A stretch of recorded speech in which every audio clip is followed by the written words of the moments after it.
Welcome to the Steelers by the Lake podcast.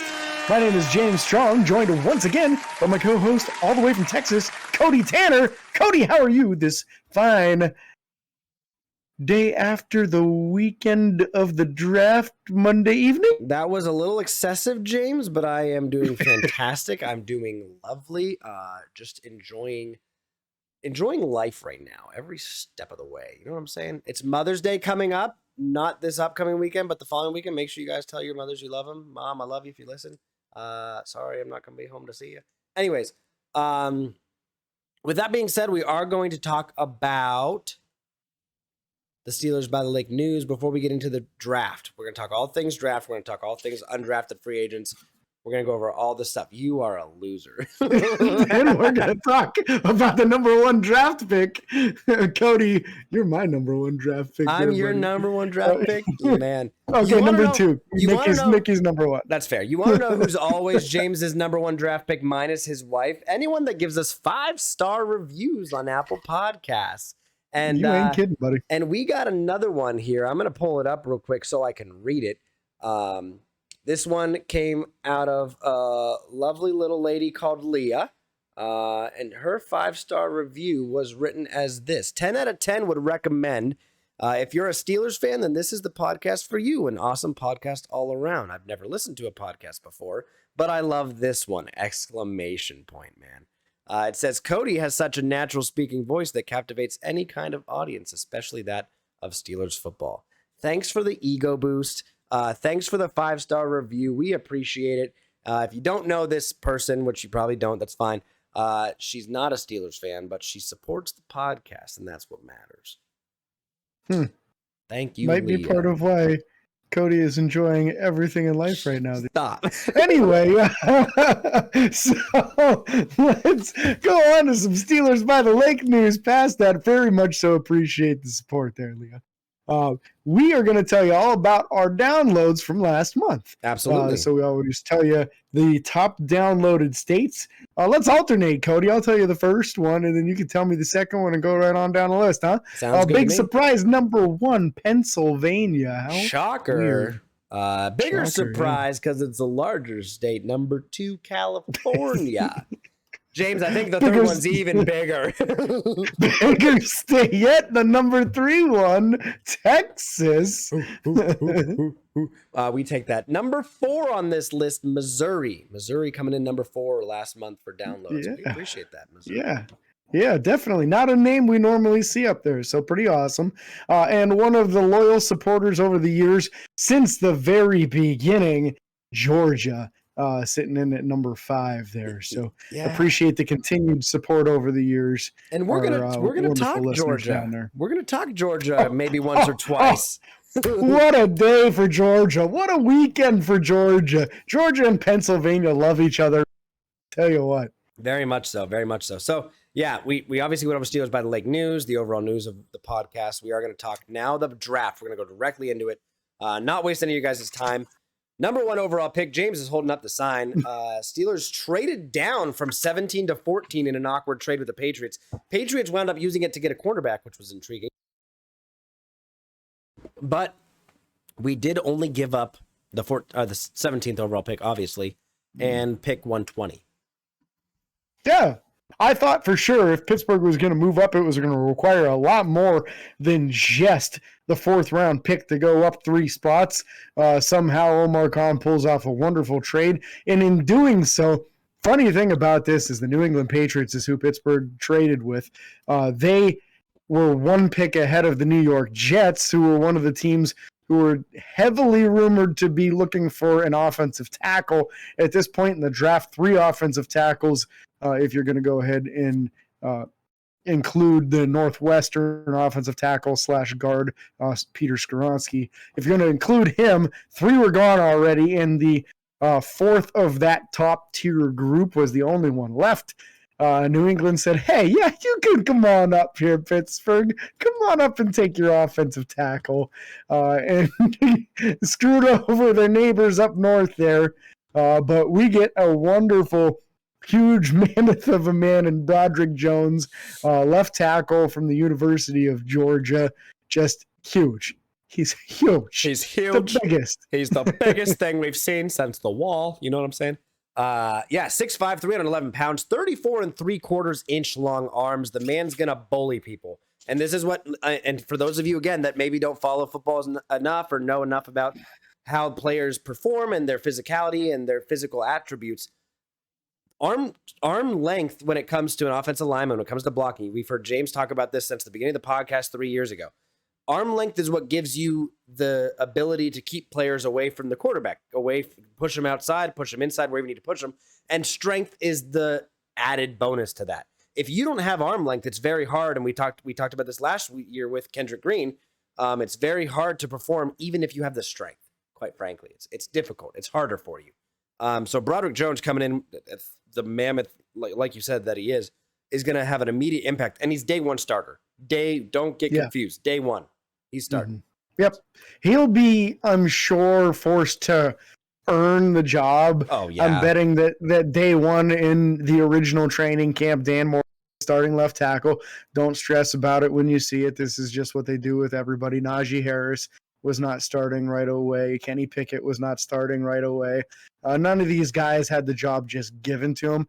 Even TJ Watt was sitting in behind some guys at the time. So don't expect it to just be handed to him, but at the same point in time, don't be surprised if he wins the starting job after the third preseason game and is announced the starter for week one. Just an absolute mauler in the run blocking game. Highly athletic, ran a 4.97 40, which is incredible for a guy that big. When you see him, he's got a lean build to him, but very, very powerful. So just a wonderful lump of clay to be molded into a top-end pass blocker. That's really the only weakness in his game right now is the refinement in the hand placement. But he's got incredible power, incredible athleticism, and fantastic frame and length to keep people from getting into his chest easily. So really suck for Myles Garrett, man. He can't just cherry pick the crappiest offensive lineman to go against anymore because there isn't one. Nope. So my guess is he'll still try the rookie, but he has already not gone against Chuks Okorafor on the other side for the last 2 years straight because he doesn't want anything to do with him because he can't ever sack him.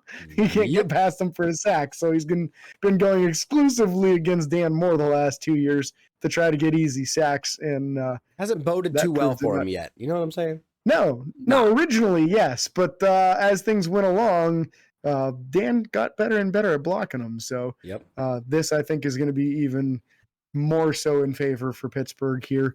But really, really encouraged to see it. I think when you have that kind of talent available there, I was wondering, the only question I had was why didn't Pittsburgh draft Christian Gonzalez at the time? A lot of people had him as corner number one. Apparently, there was some concern by some people that he might just be one of those dudes that's super athletic and happens to play cornerback. Yep. And maybe not like in a super awesome corner. Hence, they felt the value at left tackle was greater.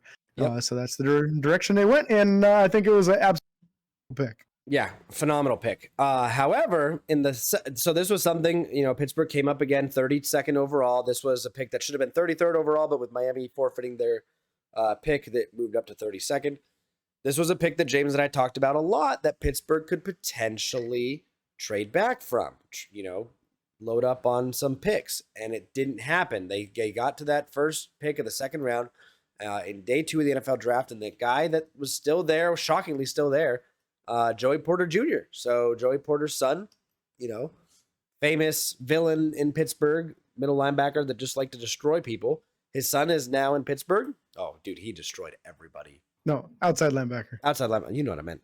Did I say middle? Yeah, I do, yes. You know what I meant. You said middle, but yeah. My bad.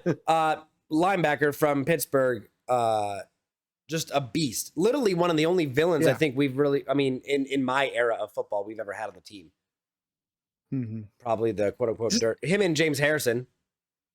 Yeah, he didn't back down from anybody. That's what Steeler fans loved about him. I'll never forget the game versus the Cleveland Browns where he dang near got into a fist fight with the starting fullback from the Browns, which a lot of people said the Browns fullback kind of baited him on that one because they knew that, hey, Joey's not going to play today if I do this. So he suckered him into getting into an altercation and getting kicked out of the game before the game even started, which led to James Harrison's first career start and worked out very well for Pittsburgh. Very, very well. But yeah, I don't know. I'm just super excited about this pick. A cornerback, 6'2". He has the height. He's 6'2.5", 193 pounds, 34-inch long arms, 4'4", 640. He's fast. He's lengthy. He's agile. He has the ability to make plays. This is easily, again, a day one starter. Whether you put him in the slot, sooner or later he will probably be number one corner in my mind. So, yeah, and a lot of times people will say, hey, a guy that's 6'2.5", 193, man, that's kind of skinny on that frame. He put up 17 reps on the bench, which was one of the top performances of all the cornerbacks in the entire NFL Combine. There's another guy that tied him. We're going to talk about him later. Yeah, we are. But just incredible when you look at that 4.6 is a very good 40-yard dash. The 1.50 10-yard split shows really good acceleration from a standstill. So that shows his ability to get to his top speed being very good. His jumps were good as well, 35-inch 10-foot 9-inch on the broad, so that shows some good short area explosiveness. Not elite short area explosiveness, but very good. To me, the length and the strength, along with good speed, shows the potential for something for Patrick Peterson to try to bring along. If he can take notes, and you got a chance of him becoming a number one corner for the team. And not for just a year or two, because I think he's young too. Yeah. I want to say he's like 21 or 22. So this could be your starting corner, your number one corner for 9-10 years, maybe even more. Just tremendous potential in the size and frame that you're looking for. All along we talked about we need a number one corner that can hang with a guy like Jamar Chase, that isn't going to be able to be pushed around by him, can hang with him speed-wise, in length and physicality and everything. And that's exactly what Joey Porter is. So I couldn't be happier with it. I was stunned that he was still available at 32. And I understood why Pittsburgh didn't trade out. I wanted them to trade out and gain extra picks until I saw Joey Porter was available. And I said, I don't think you can trade out now. Nope. The only way you can trade out is if somebody's willing to give you like a future first round pick or something like that. And he is 22. He'll be 23 in July. Yeah, so nice and young still. And the rumor had it that the best offer that Pittsburgh got was somebody offering their own second and a fourth round pick. So completely understand why they didn't do it. That's not worth it. No. I think that the way it worked out for us, unfortunately, the teams that needed a quarterback were in a position to draft a quarterback in the second round, so that no one needed to jump up. That was just unfortunate how that played out for Pittsburgh. Yeah, and somebody jumped up right behind Pittsburgh. But again, if all they were willing to offer was a fourth-round pick to move up there, yeah, I wouldn't have taken it either, because you don't want to take a chance that Joey Porter's not going to be there 5 or 6 picks later or 10 picks later, because chances are good he wouldn't have been. Yeah, so then we dropped to the third round, and James, we went with another name we're pretty familiar with here. Yeah, and these names are familiar because at this point, all 3 of the first names, the 2 first names, and then this third one as well. We've mocked all of these guys to the Steelers. We did 6 total mock drafts, 4 of them combined where we did it jointly. 1 was just me individually, 1 was just Cody individually. And all 3 of these guys we nailed, along with the next guy we talked about a ton but never actually mocked him. But Keanu Benton, defensive tackle out of Wisconsin, we talked about him a lot. And in fact, in multiple of our mock drafts, actually mocked him at 49. So we did nail the round and the pick multiple times through our pre-draft process. 6'3" and 6'8", so almost practically 6'4", 309 pounds, 33 and 7/8 inch long arms. So awesome length on the guy. 5'08", 40, 25 reps on the bench. So a good, strong, physical dude. He's got some wiggle to him, some ability to get after the quarterback. Very stout. And just exactly what you're looking for in the height, weight, speed kind of category. Yep. Height, weight, strength, at least in length. That's the real important thing. Would you like a hair quicker? Yeah, but he's going to be your starting nose tackle, and then he's going to actually be able to be on that second wave. That's been the big thing.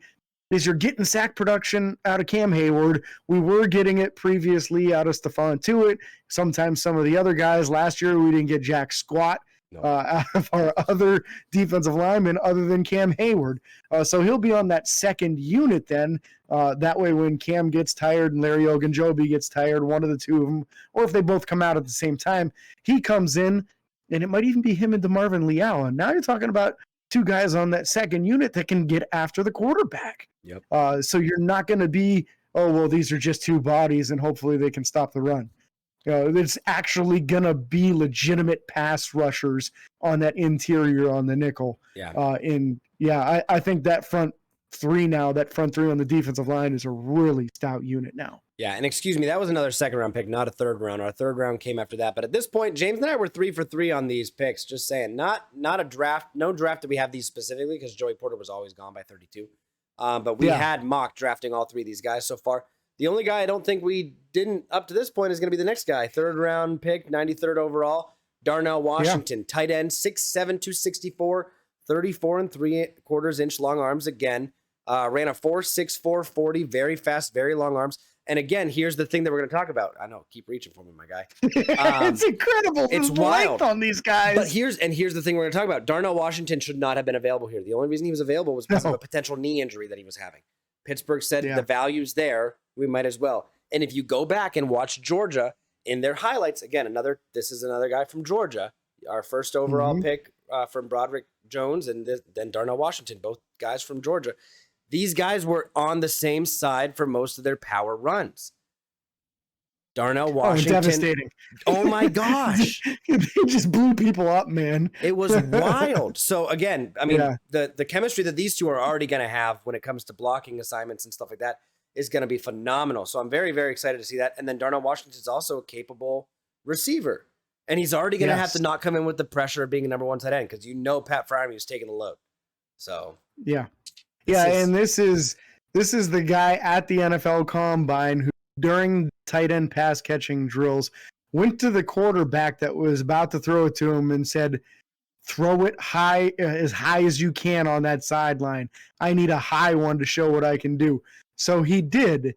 And if you look at our Twitter account, you'll find it because I retweeted it because somebody showed it over the weekend. He went up one-handed, and now you're talking about a 6'7" dude with a 34 and 3/4 inch wingspan on the one arm.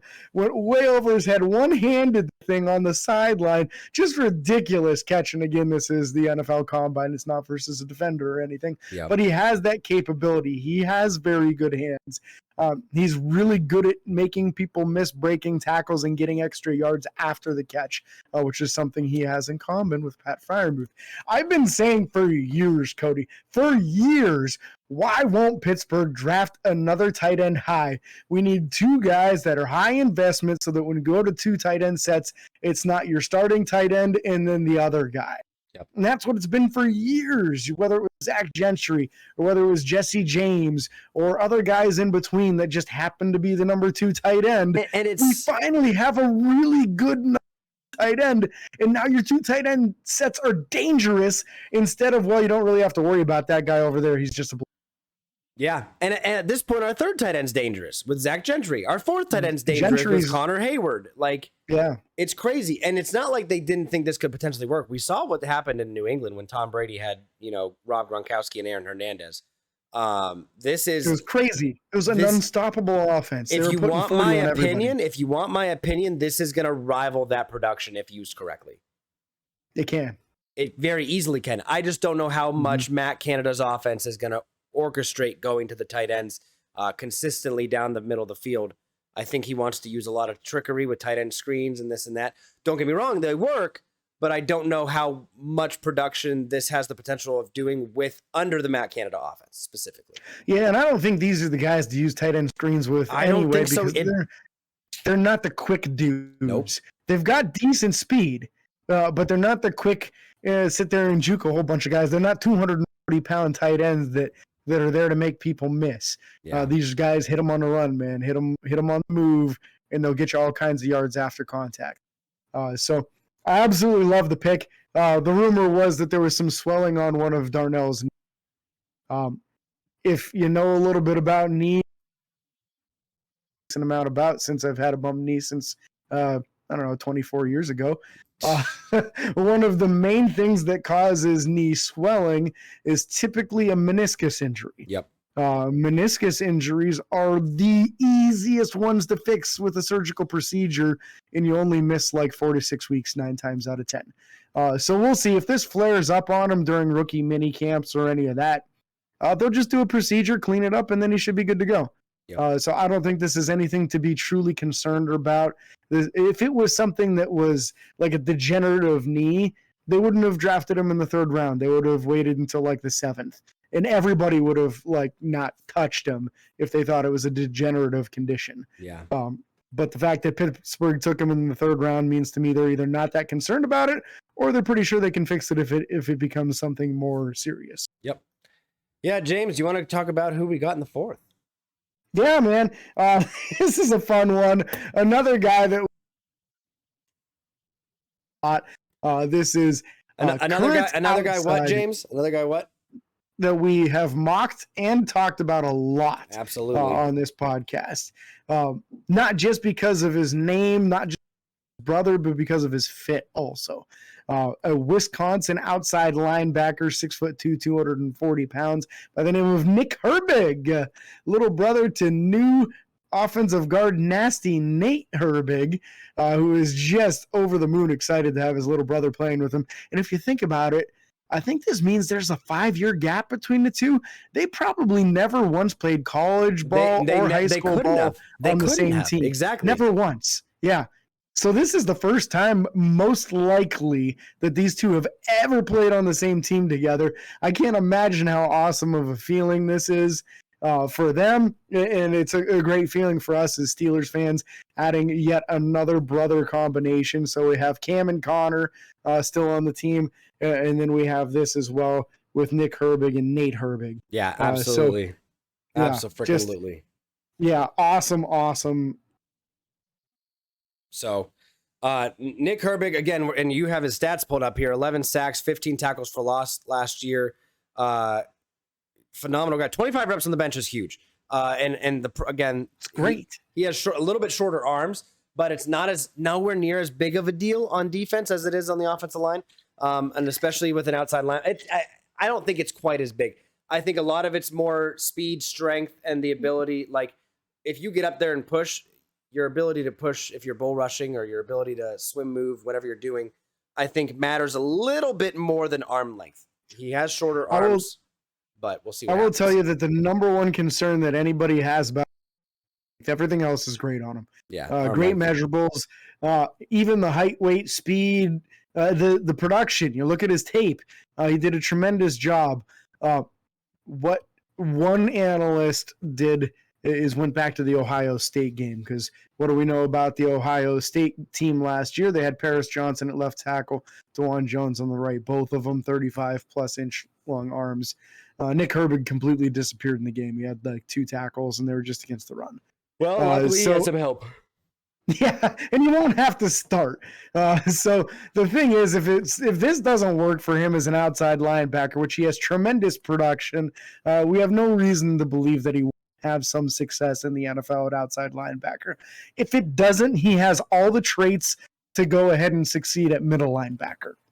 They're going to give him a chance to try out at outside linebacker first, which makes sense because we don't have very good depth at outside linebacker. Day one, he's probably the best backup outside linebacker on the squad. Oh, yeah. So, yeah. Absolutely. So then we jumped from the 4th round, pick 132, to the 7th round at pick 241. Corey Trice Jr., another cornerback, 6'3", 206 pounds, 32 3/8 inch long arms. Good arm length, good size, good weight, 4.47 40. Good speed for a guy that tall, that large. 17 reps on the bench. We got good strength. 35.5 inch vert and 11 inch broad, which is phenomenal on the broad jump, especially. 11 foot on the broad. Oh, I said 11, whatever. You know what I meant. crazy ability to go up and get the ball, go, I think he's going to be a potential impact player just as much as Joey Porter Jr. Again, the difference here might be the level of training or the physicality. I'm not sure what the difference is. When you talk about somebody who goes very almost, we talked about the stats, how they're very similar, Joey Porter Jr. to Corey Trice Jr. What's the difference there? And I think maybe that's technique, maybe that's, ability to football IQ, ability to read the play. Medical. Oh, it'll be that too. That'll do it. Big medical concern here, because most people were saying third or fourth down here with Corey Trice. And what ended up happening is they found a history of a broken ankle on the one side. 2021, he had an ACL. And then in most of 2022 was playing with a brace on. So never really was 100% from that ACL in 2021. Now, with that being said, you see all these numbers that Cody just told you about, his speed, his jumps, his bench press, all this stuff. He did that with this surgically repaired knee without any kind of brace on it or anything like that. So he's giving you exactly what he is. And if this isn't 100%, that's even better, honestly, because when he gets to 100%, imagine how much faster he actually will be.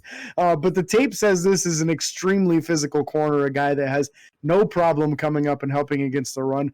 Multiple times I saw him blow up screen passes where the receiver never even got a chance to turn around. Has some experience at safety also. When he was playing safety, he was at about 215 pounds. Dropped down to 206 as he started playing corner, and he likes that weight. So this is somebody that has the potential, if for some reason that they think that he's just too stiff, doesn't have the change of direction capability needed for the NFL, tell him to put those 10 pounds back on, and now you got a strong safety, and that's exactly something that this team needs right now. So I like the possibility of that versatility with him, the experience of playing safety.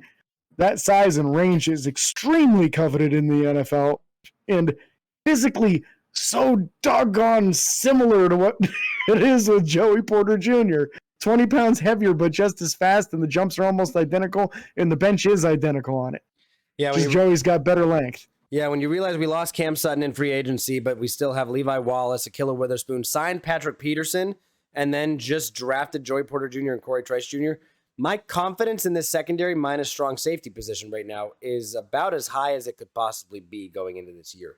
Now, I'm not saying I expect amazing things out of them, but from where we were with losing Cam Sutton to then signing Patrick Peterson and now this, I am very, very excited to see what this cornerback room can do and looking forward to it. Now, 10 picks later, when 251 rolled around, James and I were chatting and texting throughout this draft and, talking about the guys and this and that.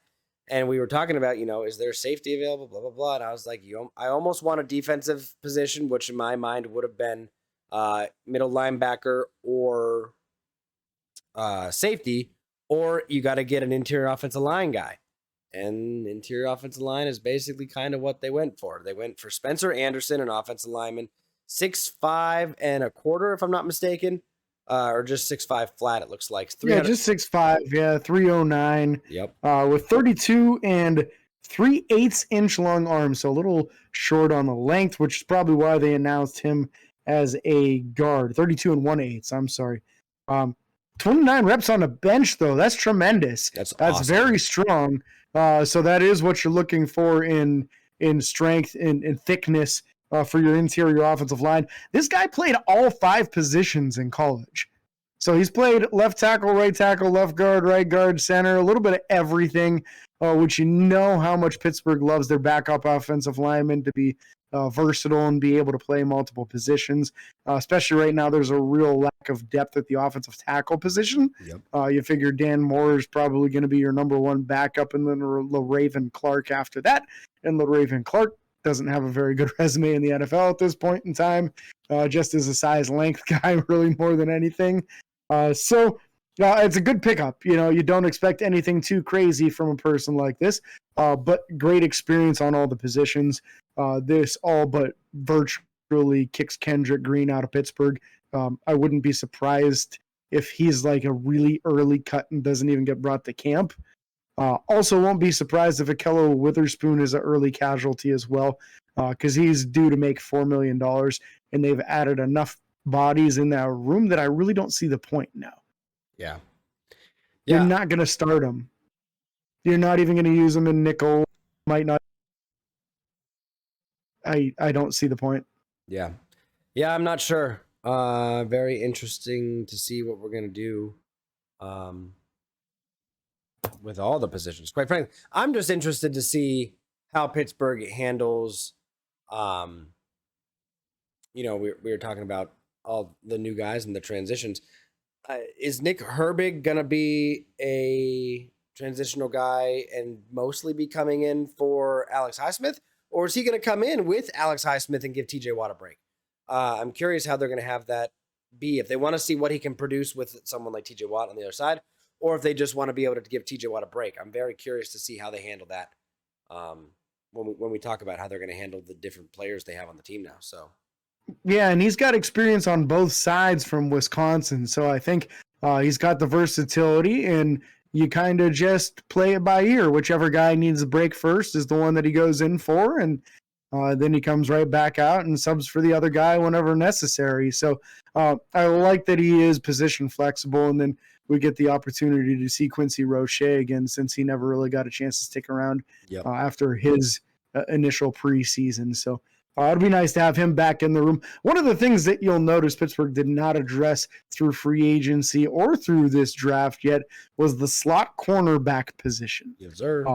In that giant lull between the 4th and the 7th round, which I watched every single one of those picks, Cody, by the way. I was like, after the Isaiah Loudermilk, man, like I can't miss it again. The Isaiah Loudermilk year, I had to go pick up a car that was getting inspected. Cody actually helped me go pick it up. And that's when he still lived in Erie, the good old days. Yeah, sorry. But yeah, while we were out, he's like, dude, they traded up and drafted somebody. I was like, no, what the hell? I was so mad that I missed it. So I wasn't taking any chances this year, man. But neither was Pittsburgh on missing out completely on the slot corner position. They went and picked up free agent Shandon Sullivan, who's got some experience in the NFL, been on a couple of teams already, the Vikings being one of them. So he's got some experience, a little longer corner than what we had with Arthur. Not a high-end slot corner by any means. He'll compete with Arthur Mollett for the job. Best man will take the job. I'm kind of hoping that Trey Norwood makes both of them expendable, because I feel like Trey Norwood's best position thus far in the NFL has been as a nickel corner in coverage, not necessarily against the run in coverage, but in coverage, he has been good in the nickel position. So I wouldn't necessarily want him on the outside. I don't think he has that skill set. But in the nickel inside, seemed like Trey played some pretty good football for us in the past there. So that would be my hope. But I think Shandon Sullivan at least has the ability to probably be a little bit better in coverage than what we got out of Arthur Mollett last year, which was not great coverage ability at all. Yeah. So now we're going to talk about the undrafted free agents. This was a list that came out just today or yesterday, I believe. 7 guys were signed as an undrafted free agents. The first one on this list is a wide receiver return specialist, Jordan Byrd. He's 5'9", 170. Now, he didn't do a whole lot as a wide receiver in college. He only had 49 catches. I believe no touchdowns, if I'm not mistaken. I could be wrong on that. But he did have 4. Seems like he was. Yeah. Yeah, go ahead. He did have 4 career touchdowns returning, which is great. Yeah. And he ran the ball 100 times, so that's fun. Definitely his specialty. Was used more as a running back in college, but that size running back in the NFL doesn't work, which is probably why they're listing him as a wide receiver, because probably his only chance of making it in the NFL. A lot of little wide receivers this year, by the way. A lot of them were like 5'9", 5'10", 170 pounds, 175. Yep. Like just little wide receiver class. I see why Pittsburgh didn't dip into it. After him, our next guy was center Trevor Downing out of Iowa State. If you remember the pre-draft process, Pittsburgh actually sent the house to Iowa State. And a lot of people were wondering why. Well, it was right after the Iowa, so probably had a lot to do with it. But somebody must have liked what they saw in Trevor Downing. 6'3", 296 pounds. It's a pretty ideal size for a center. So we'll see if he makes any splash. There's not a really deep room at center right now, so he'll have a chance. Yeah, he absolutely will. And I thought it was funny. We talked about this a little bit before the show. Iowa State, a tweet came out about him, actually. Iowa State center Trevor Downing was not selected in the 2023 NFL Draft. He and his agent were talking to the Steelers, Jaguars, and Colts about free agent offers. Depending on the offer, he may move forward on one of those or begin his farming career at home. Up in the air. Fantastic tweet from Larry Peterson, at Larry Peterson. If you ever want to look him up. Don't know who he is for sure. But anyways, a reporter of some sort. And I just thought that was funny that if he was debating on the amount of money he'd get paid to play football, or the amount of money he could play farming back home. So fun little snippet for you there. We love that. Farmers make good money, man. They do make good money, There's especially if you have the right plot of land and whatever else. There's a lot of money in the farming. But it's also been weird the past few years. We're not going to get into that. Yeah, he could definitely make more money farming than being a squad. If you make the roster, that's a whole nother story. But yeah, very true. Practice squad's only like $150,000 a year. I feel I would play on the practice squad for $150,000 a year. Yeah, I would probably do a lot worse things for $150,000 a year. Let's be real. That'd be fun to be on the practice squad. Don't say that too loud. Okay, I'm not talking about like murdering. You got a new listener might not want to hear that. Yeah, she's good. And then up next, we signed an undrafted free agent by the name of Tanner Morgan, quarterback out of Minnesota. Now Morgan was actually a big name earlier in his career. He threw like 30 touchdown passes, I believe, his freshman year or sophomore year. 2019 or something, yeah. Yeah, and then just didn't play as well later in his career. I don't know. It could have been a coaching change. It could have been the receivers. It could have just been him, quite frankly, honestly. But only 9 touchdowns to, I think, 5 interceptions this past year. Not very great. But again, you're bringing in a young quarterback into a room just to have an extra man in training camp, basically. Yeah, and he's lost some talent to the NFL a few over the last few seasons. That monstrous right tackle that we were talking about last year's draft process that ended up with the Baltimore Ravens. This year, John Michael Schmitz, he was from Minnesota. So there's been a few guys coming out of Minnesota, and this is the quarterback that was leading that offense. He had some really good moments, so there is potential there. At least there's no pressure. That's the nice thing here. That's what I like about this. This is a guy that does have a decent resume, and there's no pressure for him. All he has to do is come in and be the number 3 quarterback. He doesn't even need to worry about trying to become the number 2 quarterback. That's not a thing. That's already wrapped up. All he has to do is beat any of the tryout guys that come in, because there will be a tryout quarterback, at least one. You never know. They might bring in a second one. They usually bring 4 quarterbacks to camp. He's the 3rd one on the roster right now. So he's got a leg up at this point in time. But I think look for him to actually have a decent chance of making the roster, even though he didn't get drafted. Yeah, very, very good chance, especially with Pittsburgh moving on from certain players we're not going to even discuss about. There's a good chance he makes the potential roster or at least the practice squad. Let's talk about this defensive end, James. Yeah, because I'm making you do it. I'm making you do it. Oh, yeah, absolutely. From one James to another, this one to Merrimack University. He's a defensive end, 6'5", 305 pounds. I know you're going to make me do it, so the last name appears to be Nyamwaya, maybe? That's my best guess at it. Sorry, James, if I mispronounced your name. I'm sure you're listening. But a nice big frame to him. The prototypical size of what you're looking for in a 3-4 defensive end in Pittsburgh scheme. So we'll see. He'll have the opportunity. He'll play in some fourth quarters, I'm sure. And looking forward to seeing another fresh new face with a nice, good size frame to him. So always welcome to have another big body there on the defensive line. Yeah, absolutely. Now we also signed a defensive back, or an edge. Excuse me. Edge player. He was listed as a but played more outside linebacker or defensive end. Call it. That would have been David Perales from Fresno State. He is 6'3", 255 pounds, according to Pittsburgh's website. At the East-West Shrine, he weighed in at 248, so probably trying to get nice and lean for that. 32 1/8 on the length, which isn't great. 4.96 on the 40, which is also not that great.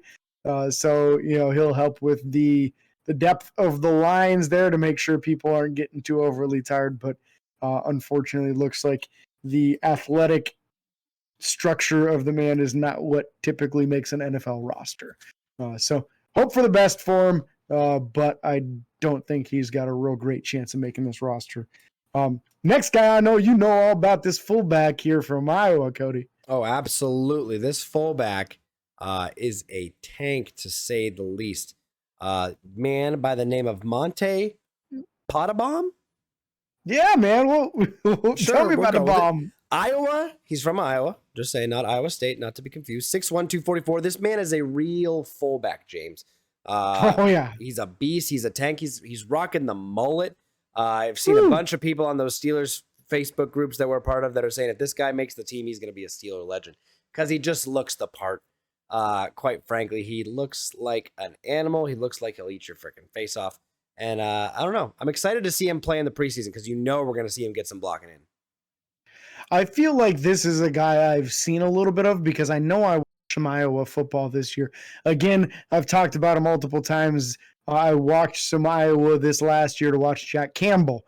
And watching Jack Campbell, I saw a corner that I thought was absolutely amazing on the team. Mm-hmm. Only a sophomore. We'll talk more about him next year. But then you see this fullback jump out on the tape. And it's not a tight end playing fullback.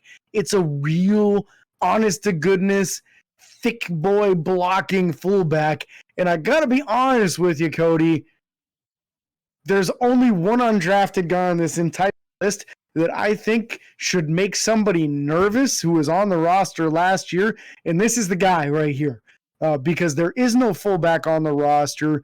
The coaching staff already mentioned moving Connor Hayward to fullback, but he's a little undersized. This is somebody that's a lot thicker than him. And when you're looking at just blocking capabilities and somebody that can move a middle linebacker or a defensive lineman when they hit him, Pottebaum's got a good chance of doing that, as to where Connor's got to prove himself in that area still. 100%. So I think that Connor Hayward, if he wasn't nervous before, should be right now, because they just put a new body in the tight end room that virtually guarantees that he won't be any better than number 3, but could be number 4 in that room, and then bring in an undrafted fullback who is definitely a bigger and thicker dude than him, which specializes in blocking, which was not something he had a lot of experience doing in college. Nope. He got some real competition. So I hope Connor's been going to the gym, man, because I really like Connor. He's got tremendous hands, a very athletic dude for what he is. You know, that kind of fullback, kind of tight end, call him an H-back, whatever you want to call him. He's a multi-purpose offensive weapon. And I think has the potential to be kept on as like an extra running back this upcoming season. Yeah. Oh, 100%. If I was doing it, 100%. Yeah, if I was only keeping 3 running backs, I'd keep him as the 3rd running back this year over Anthony McFarland or any of those guys. Except maybe that running back from Ohio State. He's back on the roster. So he was looking real good in the preseason last year before getting injured. Yeah, I don't remember his name. But Jalen Warren and Najee Harris are locks, period. End of They're discussion. locks. They're making the team guaranteed. And we're going to get into this a little bit more episodes too. But I just felt like he showed something last year in the preseason. So he's somebody that would probably give a little bit of competition. I'm pulling his name right now. No, that's fine. Pull his name up while I talk about this last guy on the list here. Kicker BT Potter from Clemson. Guy 5'10", 200 pounds. To put it in perspective, Chris Boswell is 6'1", I believe, 200 or 190 pounds. So this guy's smaller, bigger, could have a tank for a leg. Very curious to see what happens there. But that's going to finish up those undrafted free agents that Pittsburgh signed. Again, this is bringing in somebody just to rival him at camp, but this is not someone we expect to beat out Boswell. Boz for president, we know that. But BT is being brought in to add a little bit of competitions for sure. Master Teague is the name I was looking for. Yep. Yeah, Master was having a good preseason last year, and then had an injury, missed the rest of it, ended up on the injured reserve there afterwards. So I would look for Master Teague to push Anthony McFarland, and he would be direct competition for Connor Hayward there as well. But yeah, one note on BT Potter real quick. Only missed 1 extra point his entire college career. Very impressive. Very impressive. And he played majority of the time since that rule change, right? Yeah. I think it was at least like 3 seasons as the starting kicker for Clemson. Yeah. So that's phenomenal work for him. Again, so these are the guys. These are the future of the team right now. We'll see what happens moving forward, but we are very excited. We're very proud of how Pittsburgh, I think we're satisfied with how they did it. Pull up the sign. Just pull the sign up. Dude, Omar Khan is my number one draft pick, Very buddy. nice. Very nice. He's incredible. What a weekend for Omar Khan. Let's be honest. His first showing as the general manager for the NFL draft, and he just knocked it out of the park, man. Absolutely. A tremendous job. One of 5 teams that rated an A+ draft grade at the end of the draft. We appreciate that, even though it'll be like an A++ in a few years once you see these guys demolish on the football field. So we are excited. James, you have anything to add? No, just real grateful for all the likes over the weekend. We were real active on social media. A lot of you supported with liking posts and commenting. Please continue to do that. We'll make sure to give you shout outs on the show. And just like Cody said, those 5-star reviews, that's an automatic shout out, especially if you're from West Virginia. Especially if you're from West Virginia, those good old Mountaineers.